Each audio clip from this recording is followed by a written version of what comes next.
450 അടി താഴ്ചയിൽ 70,000 രൂപ ചിലവാക്കി നമ്മൾ പണിത ഒരു കുഴൽക്കിണറാണ് ഈ കാണുന്നത്. 70,000 രൂപയും നമുക്ക് നഷ്ടം വന്ന ഒരു പണിയായിരുന്നു അത്. കാരണം ഇതിനകത്തുനിന്ന് 450 അടി താഴ്ച ചെന്നപ്പോൾ നമുക്ക് ലഭിച്ചത് വെറും പാറപ്പൊടി മാത്രമാണ്. ഒരു തുള്ളി പോലും ഉറവ ഇതിനകത്തുനിന്ന് ലഭിച്ചില്ല എന്നുള്ളതാണ് സത്യം.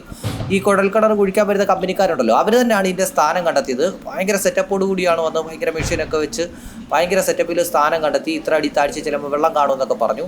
അങ്ങനെ 450 അടി ചെന്നിട്ടും വെറും പാറപ്പൊടി മാത്രം കിട്ടിയപ്പോൾ ഇവരോട് വിളിച്ച് പറഞ്ഞപ്പോൾ അവർ പറഞ്ഞത് അത് അങ്ങനെയാണ്, ചിലയിടത്ത് അങ്ങനെയാണ്, ഭാഗ്യം ഉണ്ടെങ്കിലേ വെള്ളം കിട്ടത്തുള്ളൂ, ചിലയിടത്ത് കിട്ടത്തില്ല എന്ന് പറഞ്ഞ് അവരൊഴിഞ്ഞു. നമുക്ക് നഷ്ടമുണ്ടായത് 70,000 രൂപയാണ്. ഇപ്പം മഴയൊക്കെ പെയ്ത് കഴിഞ്ഞപ്പോൾ ഇതിനകത്ത് വെള്ളമൊക്കെ ആയിട്ടുണ്ട്. ഏകദേശം 3 വർഷത്തോളമായി ഇത് പണിതിട്ടെ.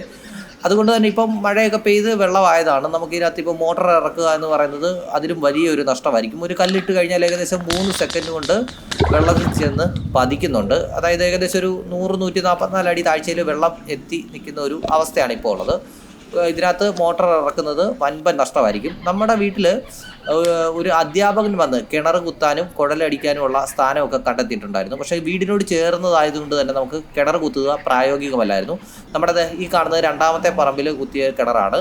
ഇത് നമ്മൾ വീട് വെക്കുന്നതിന് മുമ്പ് പണിതാണ്. ഇവിടെ ആ അധ്യാപകൻ പറഞ്ഞ രീതിയിൽ 3 ഉറവയാണ് ഈ കിണറ്റിൽ പറഞ്ഞിരുന്നത് ഇത്ര അടി താഴ്ച ചെല്ലുമ്പോൾ. ആ പറഞ്ഞതുപോലെ തന്നെ നമുക്ക് ഇതിനകത്തുനിന്ന് 3 ഉറവയിൽ ലഭിച്ചു. ഇപ്പോഴും ഇതിനകത്ത് വെള്ളം കിട്ടിക്കൊണ്ടിരിക്കുകയാണ്. വറവ് ടൈം ആയതുകൊണ്ട് നമുക്ക് മോട്ടർ അടിക്കാൻ പറ്റത്തില്ല. അടുക്കള ആവശ്യത്തിന് വേണ്ടി കോരി എടുക്കുകയാണ് ചെയ്യേണ്ടത്. അപ്പോൾ നമുക്ക് രണ്ടാമത്തെ പറമ്പിൽ ഇതേപോലെ കിണർ കുത്താൻ പറ്റാത്തതുകൊണ്ടാണ് കുഴൽ കുത്തിയത്. അത് വൻപൻ നഷ്ടമാകുകയും പോവുകയും ചെയ്തു. പലയിടത്തും നമ്മൾ കണ്ടിട്ടുണ്ട് ഈ മോതിരമൊക്കെ വെച്ച് ഇങ്ങനെ ഈ സ്ഥാനം കാണുന്ന ആൾക്കാരെ നമ്മൾ കളിയാക്കുന്ന വീഡിയോ ഒക്കെ കണ്ടിട്ടുണ്ട്. പക്ഷെങ്കിൽ നമുക്ക് ആ രീതിയിൽ തന്നെയാണ് സ്ഥാനം കണ്ടെത്തി തന്നത്. ആ സ്ഥാനം കണ്ടെത്തിയിടത്ത് ഇപ്പോഴും നല്ല രീതിയിൽ വെള്ളം കിട്ടുന്നുണ്ട്. വലിയ ഹൈടെക്കായിട്ട് വന്ന് സ്ഥാനം കണ്ടെത്തിയിടത്ത് നമുക്കുണ്ടായത് 70,000 രൂപ നഷ്ടമാണ്.